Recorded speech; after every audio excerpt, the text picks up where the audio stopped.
సిద్దిపేట జిల్లా నారాయణరావుపేట మండలం గుర్రాలగొంది గ్రామంలో ప్రజాపాలన ప్రగతి ప్రణాళిక కార్యక్రమాన్ని నిర్వహించారు. ఈ కార్యక్రమంలో భాగంగా గ్రామంలోని మంచినీటి ట్యాంకులను సర్పంచ్ స్వప్న హరీష్ గ్రామ సిబ్బందితో కలిసి శుభ్రపరిచారు.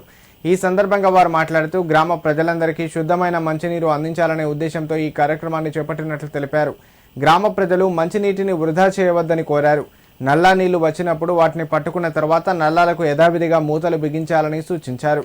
గ్రామ అభివృద్ధిలో ప్రతి ఒక్కరూ భాగస్వాములు కావాలని గ్రామ ప్రజలకు పిలుపునిచ్చారు.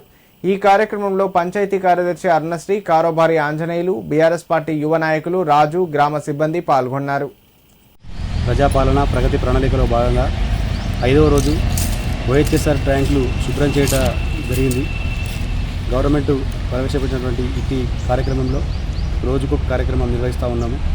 గ్రామ ప్రజల ఆరోగ్యం దృష్ట్యా ట్యాంకులను లోపలికి వెళ్ళి మా సిబ్బందితో కలిసి ఈరోజు క్లీన్ చేయడం జరిగింది. అదేవిధంగా బ్లీచింగ్ పౌడర్ కూడా వేయడం జరిగింది.